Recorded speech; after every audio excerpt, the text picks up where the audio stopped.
번째 최고봉은 부모님의 자식 뒷바라지. 그렇죠. 예, 그러니까 끝이 없잖아요. 근데 요즘에는 이게 조금 바뀌어갖고 워낙에 이제 연세들이 오래오래 이제 사시니까 사시니까. 자식들의 부모님 뒷바라지도 만만치가 않아요. 그게 또 상당히 길거든요. 그 이야기를 우리 정정아 마담님의 이야기를 듣겠습니다. 야, 난 남편 얘기인 줄 알았는데 에디슨 아빠 네. 뒷바라지에 내 등골이 휜다. 정아 씨 아버님? 네, 저희 아버지요. 닮은 것 같은 것 같아요. 정말 딸은 아빠 닮은 남편 만나나 봐요. 정말 뭐 이런 만지시나 보다. 저희 아버지가 공장을 하시는데 어릴 때부터 이제 제가 어릴 때부터 아빠가 이제 공장에서 기계 만지고 뭐 이렇게 하는 거를 봐오면서 자랐어요. 그래서 아빠가 사업을 하시다 보니까 그래도 넉넉하게 자라서 제가 뭐 청소년기나 사실은 뭐 어떤 사건이 있고 힘들 때도 부모님의 도움을 많이 받았어요. 그래서 당연히 자식이 부모를 봉양하고 부모님한테 용돈을 드리고 뭐 필요할 때 돈을 드려야 되는 건 당연하다고 생각을 해요. 뭐 예를 들어서 부모님이 아프면 당연히 병원비 드려야 되고 생활비가 부족하면 드려야 되고 당연한데 저희 아버지 같은 경우 좀 달라요. 돈이 필요한데 이게 발명하는 것 때문에 돈이 필요하신 거예요. 저희 아버지가 총각 때 우리 옛날에 왜 머리에 고데기 이렇게 고데기라고 말았잖아요. 불고데기. 네, 그거를 아빠가 쇠를 이렇게 만들어서 불고데기를 개발하셔가지고 미용실마다 들고 다니면서 팔았어요. 대박. 근데 이제 그 당시에 아빠가 머리도 없지, 다리도 좀 불편하지. 그런데다가 이게 꼬챙이 같은 거 들고 미용실에 가니까 그 점원들이 놀래서 이렇게 하다가 이제 막 실패를 했어요. 그런 다음에 아빠가 생각하다가 아, 지금 시대는 먹는 거 시대다. 칼국수 수제비 많이 먹을 때였어요. 그래가지고 칼국수 기계를 아빠가 이제 개발하신 거예요. 발명을 해도 꼭 금형 돈 많이 들어가는 거예요. 네네. 지금도 그쪽으로 일을 하시고 계시거든요. 금형 하나 몇 천만 원씩 들어요. 근데 이제 그 당시는 하루 종일 이거 밀가루 반죽하고 칼로 썰어야 되는데 그 기계만 있으면 그냥 밀가루 반죽이 쭉쭉쭉쭉 나오니까 너무 좋은 아이디어인 거예요. 근데 이제 이거 기계를 팔아야 되는데 문제가 뭐냐면 칼국수 하는 식당들이 다 조그맣잖아요. 3평, 4평 이랬는데 기계가 2평이야. 기계가 너무 큰 거예요. 그때는 기술이 부족해서 작은 이런 기계를 위해서 먹어야 돼. 그러니까 그 칼국수 집 하는 사람이 이 기계를 살 수가 없는 거예요. 금액도 비싸고 공간도 없고. 그래서 한번 이제 망했어요. 근데 지금 이제 아빠가 65세 때부터 개발을 하고 있는 게 있는데 지금 아버지가 73세거든요. 지금 계속 연구 중인데 지금 특허 실용 신안을 하시기 위해서 지금 넣었어요. 그 지금 기다리고 있는 거예요. 이 특허가 나오기를. 근데 문제는 여기서예요. 65세 때부터 73세 때까지 8년을 개발에 매진했으니 돈을 안 버셨을 거 아니에요. 근데 이제 아버지가 공장을 하고 있으니까 이 공장을 사실은 내 돈 들이고 다 하는 사람이 없어요. 다 은행 빚에 무슨 빚에 져서 하는데 매달 이자가 나오잖아요. 그 이자가 한 달에 한 몇 천만 원씩 나와요. 이 8년을 계속 이제 이자를 엄마가 옆에서 계속 여기저기 이제 돈을 빌리고 친척들한테도 빌리고 은행에 빌리고 하니까 이게 빚에 빚을 져가지고 엄청나게 불어나니까 아빠는 아빠의 꿈을 위해서 특허 때문에 빚을 내지만 엄마는 아버지 뒷바라지 때문에 돈을 여기저기 빌리고 그러다 보니까 나중에 돈 빌릴 데가 없으니까 이제 자식들한테 다 오는 거예요. 근데 이제 뭐 그런 거 다 괜찮은데 결혼 전에는 제가 이렇게 저렇게 돈을 벌어서 부모님께 뭐 몇백만 원씩 뭐 몇천만 원씩 드리는 건 괜찮았는데 결혼하고 나니까 이게 남편한테 너무 눈치가 보이는 거예요. 그래가지고 이제 아빠한테 아버지 제가 더 이상은 이제 못 하겠습니다. 제가 뭐 결혼 준비도 혼자 이렇게 했고 더 이상은 남편이 있어서 돈을 부모님을 이렇게 도와드릴 수 없을 것 같습니다. 근데 그 말을 하는데 너무 죄송하더라고요. 나는 힘들 때 부모님한테 도움 다 받아놓고 이제 나는 더 도와줄 수 있는데 내 앞길 산다고 이제 부모님 못 도와드리겠다고 이제 얘기를 하는 게 너무 죄송했지만 얘기를 해야 될 것 같아서 더 왜냐면 이 부모 자식 간의 사이가 나빠질 것 같더라고요. 그래서 제가 못 도와드리겠습니다. 대신 한 달에 얼마씩 생활비는 드리겠습니다. 그랬더니 이제 부모님이 아버지가 이게 진짜 굉장히 큰 거다. 이게 미국에도 특허가 나가면은 전 세계적으로 유명해지고 이게 이래 해가지고 저한테 막 설명을 해주는데 들어보니까 될 것 같기도 한 거예요. 이게 저도 투자한 게 있고. 그래서 포기를 못하지. 네, 그래서 지금은 못 도와드리겠습니다 하는데 이제 아빠가 공장이 좀 안 좋아져서 넘어갈 것 같은데 이것만 네가 도와주면 특허로 이번에 나온다. 이제 곧 된다. 예, 그래서 지금 약간 제가 어차피 여기까지 왔는데 조금 더 이제 힘을 도와드릴까 아니면 그래서 멈춰야 되나 하는 고민을 사실 하고 있어요. 아이고 이거 일단은 근데 부모님 건강은 어떠세요? 다행히 두 분 다 너무 건강하신데 엄마가 지금 당뇨가 와서 몸이 많이 안 좋으세요. 그러니까 아무래도 스트레스가 좀 사실 그 공장도 빨리 팔면은 정리가 되는 건데 계속 안 팔고 있으니까 지금은 점점 가치가 떨어져서 이제 더 힘들어지는데 엄마가 아프시니까 이게 제가 속에서 분노가 나더라고요. 그러니까 아버지는 아버지 꿈을 위해서 그렇게 하고 싶은 거 하지만 옆에서 엄마는 평생 뒷바라지 하는 것까지는 좋은데 이제 아프신데 그러면 좀 마지막이잖아. 멈춰 주셔야 되는데. 마지막 특허 이제 넣었으니까 마지막 도와드리고 팔지 말고 그 공장 그대로 카페 해도 돼요. 카페요? 그렇죠. 그 공장 아버지께서요? 그대로 카페 해도 돼요. 주변에 다 공장이 돼요. 주변에 다 공장이 대응하지 마세요.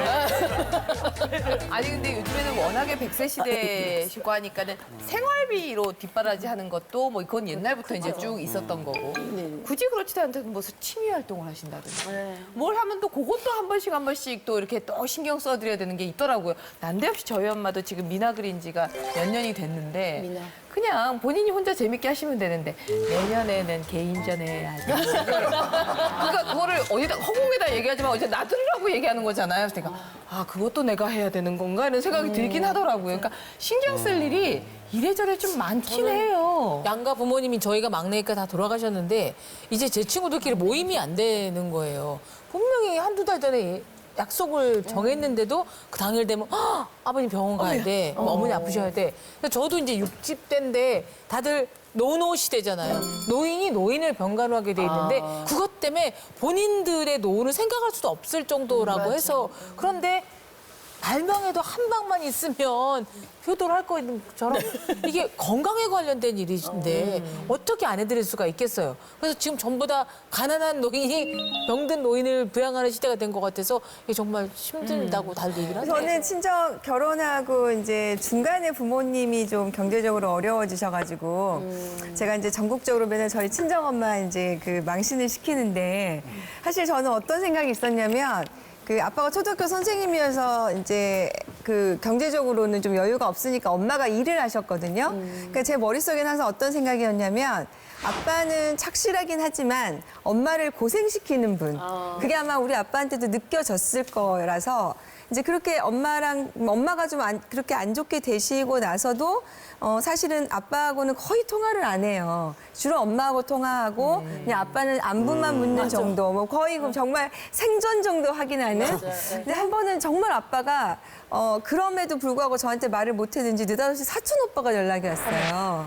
그래서 사촌 아빠가 찾아오셨는데 아빠가 정말 죽고 싶으시단다. 그래서 아빠 얘기를 좀 들어봐 달라고 하는 거예요. 근데 그래서 제가 이제 그때 느낀 생각에 내가 정말로 못된 딸이구나. 얼마나 그랬으면 아빠가 나한테 직접 얘기를 못하고 사촌 오빠한테 가가지고 했나 싶어서 저 스스로도 굉장히 조금 자책하기도 했지만 또 한편으로는 얼마나 큰 사고를 쳤을까 걱정하고 그래가지고 막 정말 감정의 기복이 굉장히 크더라고요.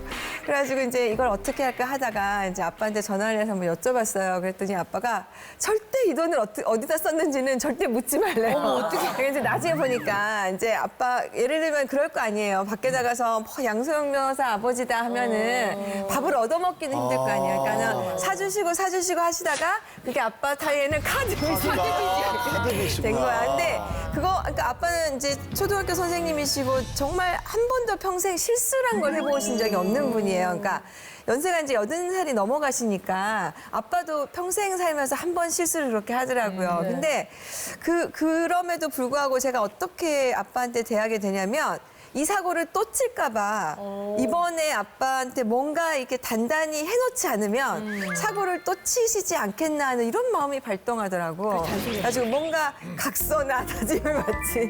변호사가 아니라고. 그래서 그러니까 말이에요. 남긴다. 그래가지고 이제 제가 그 말씀 드리고 싶은 게 뭐냐면 연세가 80이 넘었잖아요. 근데 네. 우리는 자꾸 우리 부모님이 내 아버지 내 엄마기 때문에 80이 넘으면 판단력은 떨어진다고 봐야 돼요. 맞아요. 그러니까 네. 뭐 다 그렇지는 않겠지만 지금 양소영 변호사 나이 들면 기억력 떨어졌잖아요. 그러니까요. 그런 변화를 알게 되면 돈을 용돈을 현금을 드려야지 그걸 카드를 드리면 쓰게 된다고요. 네. 저는 항상 현금만 드려요. 맞아요. 요거 가지고 한 달 쓰시라고 드린 거기 때문에 요거 쓰고 난 다음에는 더 못 드린다 그래요. 네, 네. 그래야지 정리가 되지. 카드가 있다 보면 그냥 저 감정에 본인이 나이가 연세가 있으니까 판단력도 떨어져서 쓱쓱 긋고 나면 그다음에 내가 또 부담해야 돼. 네. 각세 받는다고 될 일이 아니에요. 그냥 딱 규제로 주고 현금만 줘야 돼. 아니면 카드 상한선 더 맞아요. 넣든지. 그래서 카드 전부 다 이제 자르시는 거 확인하고 약간 그동안 제가 아빠한테 못했던 그 못되게 굴었던 뭐 이거를 한 번에 그냥 큰 액수로 한번 갚았는데 근데 그러면서 드는 생각이 뭐냐면 그러니까 이게 시간이 지나면서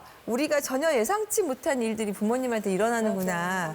그리고 어느 날 보면은 엄마 얼굴에 막 검버섯이 이만큼 막 진짜 돼 있어요. 그러면 제가 생각했던 엄마의 얼굴이 아닌 거예요. 그러면 이제 그거 이제 또 벗겨드려야 되죠. 이거죠.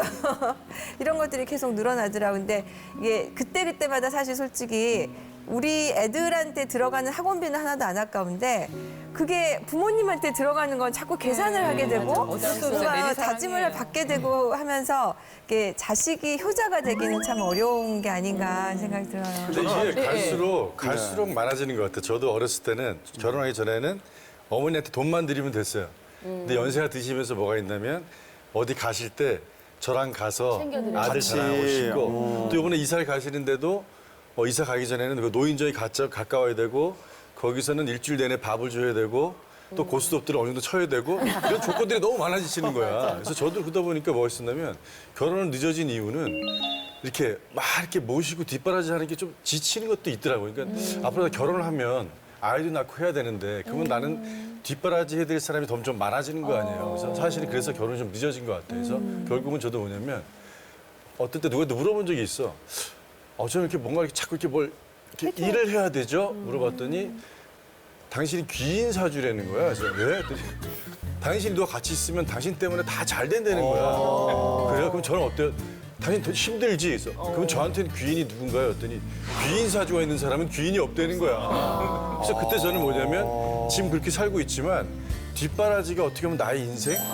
그 속에서 어떤 재미를 찾아야지 이게 힘들다라고 생각하면 안 내가 쓰러질 것 같아. 어차피 이어질 거니까. 어차피 내가 해야 될 일이라면 즐겁게 하자. 이게 맞는 거. 어머니는 누가 봐도 소문난 사실 효자거든요. 효자예요. 네, 효자인데 저 같은 경우는 저희 부모님이 너도 막내지만 저도 막내인데 저는 이남 이녀 중에 제가 막내예요. 근데 누나 둘은 한 사람은 이 원장님도 뉴질랜드에서 왔다고 하지만 한 사람은 뉴질랜드, 한 사람은 미국에서 이민을 갔어요. 딸들이 다 외국으로. 또 저희 형은 전라남도에서 살고 있고 저희 부모님이 평택에 사시는데 두 분이 번갈아 가면서 이제 아프실 경우가 생기잖아. 입원도 하시고.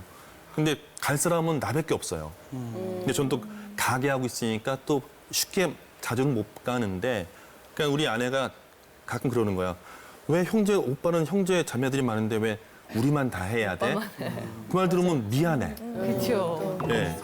네. 근데 반대로 또 이 기회를 빌어서 제 아내한테 고맙다고 하고 싶은 게 뭐냐면, 어머니가 이제 올해도 그 몇 년 전에 암 수술하셨는데 그 수술 후유증으로 뭐 탈장이 되셨대. 그 탈장 수술 다시 하셨어요. 근데 어머니 간병인부터 해가지고 싹 해놨더라고. 저 모르게. 그리고 얼마 전에 저희 아버님 생신이었는데 제가 자주 못 가니까 그 아버님 사시는데 근처에 제 오촌 그 형제가 살아요. 근데 자식처럼 우리 부모님들 잘해. 저보다 자주 찾아뵙고. 그러니까 그 분들도 같이 초대를 했더라고, 제 아내가. 그래서 가게에서 음식을 바리바리 해가지고 이제 갔어요. 결혼 잘했다요. 그러니까 아버지가 얼마나 기분이 좋으셨는지 술 한잔 드시면서 노래를 3시간 동안 하시는 거예요. 어머나. 건강하시네요. 우셨다가 울었다가 집안이 노래를 잘하시고 뒷바라지 노래방. 그냥 암소한테 박수만 치고 왔는데도 뒷바라지 힘들지. 오면서 참 이 잘 뵈서 고마워 자기야. 등도 한번 들겨주고. 근데 진짜 저기 말씀 잘하신다. 이렇게 고맙다는 얘기랑 이런 거 진짜 잘해주시면. 아니 근데 부인도 지금 열심히. 아까까진 저 오해했는데 지금 얘기 들어보니까 속이 깊네. 아 욕은 먹지만 그런 건 고맙잖아요. 지혜로우신 신하원 마담님은 어떠세요? 뭐 이렇게 뒷바라지. 사실 저는 결혼하고 나서 부모님이 뒷바라지를 제대로 해본 기억이 별로 없어요. 그러니까 제가 이제 그러니까 운동선수 와이프였어서 이제 신랑을 뒷바라지를 하고 또 이제 워킹맘이다 보니까 친정엄마한테 오셔서 아이를 보게 되는데 친정엄마가 마음 편하게 저희 애를 봐줄 수가 있으면 좋은데 사실 저희 친정 아빠가 몇 년 전에 전두엽의 80%가 이제 다치는 사고가 있으셨어요. 그래서 그때 제가 알기로는 그 응급실에서 무슨 코드가 발생했을 때 가장 위급한 환자가 들어온 거예요. 그래서 깨어나시기도 힘들고 뭐 아주 만약에 깨어난다고 해도 정상 생활이 힘드시고 근데 너무나 되게 좀 기적적으로 지금 일반 생활을 다 하세요. 인지하시고 똑같이 예전처럼 화도 내시고 술도 드세요. 그리고 다 기억하시고 똑같이 네, 산책 다니시고 다 하시거든요. 근데 그런데도 어딘가는 조금은 좀 느리시더라고요. 뭐 이렇게 잡으시거나 걸음이 약간 느리시더라고요. 그런데 이제 그런 아버님은 상암동에서 혼자 살고 계시고 엄마는 이제 지방에서 이제 왔다 갔다 하시거든요. 그런데도 불구하고 이제 흔쾌히 이제 아기를 봐주고 그러면서도 이제 또 사위가 그래도 100년 사이라고 하잖아요. 또 이제 사위 뒷바라지를 엄마가 해주고 해서 저는 잘 못했어요. 못했는데 이제 가끔 아빠 집에 가보면은 뭐 홍삼 아니면 뭐 인삼 뭐 이렇게 3종류가 좀 많아요. 근데 저는 몰랐는데 신랑이 이렇게 아무래도 이렇게 행사를 좀 다니다 보면은 선물들을 많이 받아오잖아요. 그러면은 그런 선물들 중에서 뭐 생필품은 이제 시댁으로 좀 많이 가져가고 이런 보양 이런 건강 보조 식품은 아빠한테 많이 갖다 드렸더라고요. 그런 면에서 저는 못했는데 저희 신랑이 뒷바라지를 해주고 있었더라고요. 생색 안 내고 잘하시는구나. 어, 그렇게. 네. 사위 잘 뒀네. 저도 저희 신랑이 사실은 제가 뭐 험담도 많이 하지만 사실이지만 처음에 그 전에 신랑한테 이제 반했던 이유가 부모님이 이제 계셨을 때 아버지가 치매 걸리시고 어머니가 이제 암 걸렸는데 10년 동안 이제 수발을 본인이 혼자 다 했더라고요. 이제 늦둥이의 막내인데 위에 형제들은 다 결혼을 했으니 이제 혼자서 그렇게 했다는 얘기를 듣고 아, 이 사람 참 효도를 잘하는구나. 이런 사람이면 성심이 좋으니까 결혼해도 되겠다라는 생각이 들었는데 그래서 이제 결혼을 했는데 이 사람이 금전적으로 굉장히 알뜰해요. 진짜 막 한 번은 팬티를 이렇게 결혼했으니까 제가 팬티를 이제 빨래를 해주고 개주는데 팬티를 좀 꼬매달라 그러더라고요. 구멍이 났다고. 그래가지고 그냥 조그마한 이렇게 쌈지 실 같은 걸로 이렇게 꼬매려고 갖고 왔는데 구멍이 너무 큰 거예요. 그러니까 다리 넣는 게가 3군데예요. 진짜 구멍이 이렇게 커가지고 쌈지 실로는 꼬맬 수가 없는 거예요. 그래서 여보 이거를 꼬맬 수가 없어. 이걸 만약에 꼬매면 지금 미디움 사이즈가 스몰이 돼.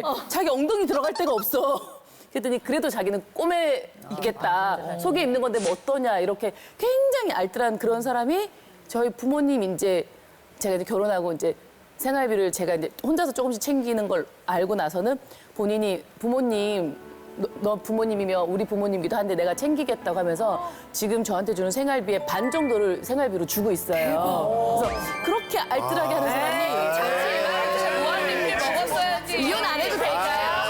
가져도 될까요? 아니 이분들이 오래했네. 처음에는 막 질러더니 그 다음에 포장하기에 바쁘네. 정말. 다 오해했네요. 아니 신랑이 내가. 머리가 좋은 게 제가 동치미 섭외가 들어오잖아요. 그러면 2-3시간 정도 인터뷰를 하잖아요. 집에서 막 불만을 막 얘기하면 본인이 불안한 거예요. 저 얘기를 방송 나가면 다 하면 자기가 얼마나 욕을 들어먹을지 아니까 동치미 섭외만 들어오면 그때부터 방송 나가기 전까지 실 있잖아요. 되게 잘해줘요. 그러니까 저도 말을 이렇게 생각했다가 마음이 약해져. 몇개 축배. 네네. 똑똑하더라고요. 정말 재밌는 게 우리 엄마가 정말 헌신적인 엄마예요. 자식을 위해서라면 뭐든지 희생하고 다 해주시는 분인데 제가 나이가 이제 59 되잖아요. 그래서 이제 내일 모레 60 이렇게 힘이 들어요. 사실 나도 일하기가. 그래서 이제 일을 좀 줄이겠다. 그래서 좀 더 있다 병원을 이제 그만해야 되겠다 이런 얘기를 엄마랑 하게 됐어요. 우리 엄마가 딱 보더니 정색을 하시면서 아직은 좀 더 해야 되지 않나. 이제 60인데 너무 이르죠. 아니면 이제 힘이 들어서 일을 좀 줄이고 많이 이제 좀 쉬고 싶은 시간도 생기고 갖고 싶은 거예요 저도. 내가 무슨 줄인다 그래. 아니 그래도 힘들어요. 제가 다 하는 사람이기 때문에. 그래서 많이 봐요. 네, 그래서 그 얘기를 했더니 우리 엄마 보이는 반응이 너무 의외인 거예요. 평상시 우리 엄마 싫어할 같았으면 것 같은데요. 그래 너 힘들었으니까 쉬어라. 일을 줄여라 하고 흔쾌히 동의할 줄 알았는데 정색을 하시는 거예요. 좀 더 해야 되지 않겠니? 그래서 왜요? 뭐 이제 애들도 다 시집가고 이제 딸 시집 보내고 나면 부모 입장에서는 부담이 없잖아. 다 끝났다. 그래서 좀 줄이려고 생각했는데 그러시길래 왜요? 그랬더니 네가 그래도 내 용돈도 생활비도 대주고 그다음에 너네 장모도 생활비도 대주고 했는데 네가 놀면은 내가 그 돈을 어떻게 받아 쓰노? 이 얘기 딱 하시는 거예요. 그래서 아니 우리 엄마가 이런 걱정을 하시다니. 그러니까 부모 마음도 똑같은 거예요. 내가 돈을 안 벌면 지금같이 생활비를 못 드린다는 걸 아시는 거예요. 네, 조금 더 일어나서 편한 마음으로 생활비를 받아 쓰겠다는 욕심이 엄마 마음이 이만큼 있는 거예요. 그래서 미안한 거죠. 이만큼. 그래서 네 알겠습니다. 그렇지만 어떤 일이 있어도 생활비는 어머니 살아계시는 동안에 내가 꼭 대드리겠습니다. 그래도 네가 일을 해야 내가 편하게 받아 쓰지. 이제 받아도 편하게 받아야 돼. 그치. 편하게 받아. 그냥 어차피 불편한 돈이지만 그래도 거기서 조금이라도 편하게 받으셔야죠. 그러니까 이게 부모님 마음도 나이가 드시니까 예전 같지 않은 거. 우리 엄마 80이거든요. 시댁이든 친정이든 마음이 뭐. 다르신 것 같더라고요. 네. 근데 저희가 이제 계속 부모님 얘기를 하고 있지만 부모님한테 드리는 열정이랑 자식한테 쏟는 열정이랑 비교하면 정말 내리사랑이에요. 그래 주인공 나와 있지만 세 발의 피죠 진짜 그렇잖아요. 그러니까 자식한테 예. 쏟는 거는 지금 여기 계신 분들이 얘기를 한번 해볼라 치면 어마어마하지 않을까요? 제 주위에 극단적인 부류가 딱 있어요. 친구들 중에서. 한쪽은 아이가 아프다고 전화가 왔어. 술 먹고 있는데. 네. 내가 간다고 애가 낫니? 그런 친구도 있고요. 이혼을 준비 중이다. 근데 그 반대쪽 친구는 딱 창훈이에요. 바로 뒤죠. 지금 효주가 낳자마자 우리가 둘이서 울산에서 골프 치고 있었거든. 근데 효주 엄마가 전화가 온 거야. 애가 지금 아파. 배가 아프다고. 딱 듣자마자 전화를 딱 끊더니 비행기 타고 올라와 버리네. 골프 치다 말고. 그럼 물어봤어요. 며칠 있다가 어떠냐? 난 가지 말라고 그랬거든 사실은. 네가 올라가봤자 병원만 가면 되는데 네가 올라가는 사이에 병원 가는 게 낫지. 네가 올라가는 거 기다리고 몇 시간 기다렸다 병원 가면 장염 걸리면 어떡하니 큰일 나잖아. 그것도 병원 가면 다 돼. 아니야, 글쎄, 난 가야 돼. 그 말하다가 그냥 나는 뭐가 없이 그냥 얘도 얼굴이 그냥 색이 돼가지고 갔는데 바로 또 비행기가 있더라고. 그냥 바로 금방 갔어, 집까지. 배가 아프다니까. 근데 갔는데 병원 가보니 사실 별거 아니거든. 배만 아픈 거였어. 이게 돈 문제도 그래. 어머니가 얼마 쓰시는지, 와이프가 얼마 쓰는지, 내가 얼마 쓰는지 다 아는데 우리 아이가 쓰는 건 오픈이야. 안 아까워. 무한. 그리고 또 밥 먹을 때 내가 제일 좋아하는 장조림 있으면 우리 아이가 아빠 이렇게 맛있어 그러면 난 장조림을 세상에 제일 싫어했었어. 입맛이 딱 끊겨. 그냥 다. 이렇게 먹으라고? 아, 장조림에 손이 안 가요? 그러니까 내 스스로 애기가 아빠 이거 맛있었다 그러면 거기에 대한 입맛이 딱 끊겨. 그냥 내가 먹으면 애기가 못 먹자는 생각 때문에 그게 되더라고. 형 거기 어머니 마음인데? 아니 진짜 거의. 아들하고 딸이 있잖아요. 예. 딸이 뭘 먹는다고 맛있게 먹으면 줘요. 자꾸 이제 더 먹으라고 주죠. 싸우던데. 근데 아들이 먹잖아요. 근데 갖고 와. 그게 내가 먼저 먹어야지. 아들은 형 자식이 아니야? 몰라 그렇더라고 마음이. 약간 그 경쟁 마음이 그래. 이런 게 있나 봐요. 엄청 경쟁. 딸은 나눠주는데 아들 거 먹고 있으면 더 갖고 와라. 좀 더 먹어야 돼. 근데 아빠들은 진짜 딸이 너무너무 좋고 예쁜가 봐요. 저희 아버지 같은 경우도 제가 이제 뭐 방향제를 한다 그랬잖아요. 차량용 방향제를 이제 몇 개를 아빠한테 선물로 드렸어요. 택배로 보내니까 아무래도 이제 왜 뚜껑을 열고 안에 속캡을 열고 다시 뚜껑을 닫아야지만 향이 나는 건데 아빠한테 속캡을 닫아서 이렇게 드렸더니 아빠 그 향 괜찮아요? 그랬더니 너무 좋다고 그러시는데 아니 나중에 몇 달 뒤에 갔는데도 그게 그대로 걸려 있더라고요. 그래서 아빠 향 괜찮아요? 그랬더니 지금 다 떨어질 때가 됐는데 그랬더니 하나도 안 떨어졌다고 너무 좋다고 봤더니 속캡을 열지도 않는 거예요. 그러니까 향이 전혀 나지도 않는데 그냥 딸이 준 거니까 이게 향이 너무 좋다고 본인이 그냥 그렇게 느끼는 것 같아요. 진짜 났을 수도 있어요. 왜냐면 너무 믿으면. 딸이 믿었나 좋은 봐요. 건 좋은 거다라고 믿으면. 네네. 그래서 그 딸에 대한 사랑과 믿음이 진짜 아빠들은 더 큰 것 같아요. 양소영 마담님이야말로 진짜 또 자식 바라지 엄청나게 하니까 또 셋이나 되잖아요. 네. 그러니까 애가 셋이니까 뭐 하나이한테 올인을 하지는 못하지만 하여간 3배를 해야 되니까 좀 정신이 없긴 한 것 같아요. 근데 그래도 저는 그 애들을 케어하기 위해서 제 나름대로 되게 열심히 하거든요. 그러니까 큰애가 고등학교 돼가지고 성적이 좀 안 좋고 힘들어하니까 지나가는 말로 엄마 나 좀 너무 힘드니까 나를 위해서 기도를 좀 해달라. 그래서 제가 정말 저희 친정엄마가 새벽 기도를 하시면서 저보고 교회 나가달라고 했는데 교회를 안 나갔어요. 그런데 이 딸이 이 딸내미가 엄마 나 기도해줘 하니까 새벽 기도를 제가 하게 되고 교회를 나가게 되더라고요. 그래서 이게 자식이 무언가 필요해가지고 해달라 그럴 때는 진짜 몸이 부서져라도 하는 것 같아요. 그러니까 옛날에 애들 키울 때, 새 키울 때 보면은 이제 일하고 들어오면 정말 피곤하잖아요. 근데 애들이 잠들 때까지 붙들고 이제 같이 누워가지고 노래 불러달라면 노래 불러주고 동화책 읽어달라면 동화책 읽어주고. 근데 그렇게 키웠는데도 지금도 서운하다고 막 울어요. 서럽다고. 일하는 엄마가 아무래도 빈 게 있잖아요. 그래서 우는데 막내가 이제 작년에 좀 아팠어요. 그러니까 제 인생 목표가 갑자기 변호사를 그만둘까? 이거 내가 이대로 하다 보면은 내가 변호사를 하기 때문에 이렇게 되나? 그거 자꾸 자책을 하게 돼서 당장 변호사를 그만둬야 되겠다. 그래서 우리 아들한테 얘기를 했어요. 그때 우리 아들이 갑자기 사색이 되더니 엄마 절대 그만두면 안 돼. 그건 아니야. 그건 아니야. 다른 얘기야. 그래서 이번에 이제 저희 아들 그렇게 키우면서 이제 우리 아들이 그렇게 아프니까 또 일이 진짜 머릿속에 하나도 들어오지가 않고 하루 종일 애가 이제 좀 안 아프려면 뭘 해야 되나, 얘가 원인이 어디서 발생했을까. 그래서 제 인생 목표가 아들 행복지수, 건강지수 높이기가 되더라고요. 그래서 새벽 운동 같이 가고 뭐 먹는 거 다 같이 뭐 관리해주고 영양제 뭐 찾아서 먹이고 하는데 제가 지난번에도 말했는데 제가 운동을 그렇게 고생을 더 그렇게 해서 하던데 요새 이제 얼마 전에 쇼핑을 갔는데 여행 가기 전에 물건 사러 쇼핑을 갔는데 여자친구가 진짜 생긴 것 같아요. 나에 대해서는 전혀 같이 쇼핑을 간 나에 대해서는 전혀 상관이 없고 예쁜 핸드폰 케이스 앞에서 왜 여자애들이 사면 좋음직한 그 핸드폰 케이스 앞에서 계속 이렇게 얼쩡얼쩡 이렇게 하고 있더라고요. 생겼어. 생긴 게 좋죠. 요즘은 모쏠이 부끄러운 거예요. 생긴 게 고마운 줄 아세요. 초등학교 6학년인데요.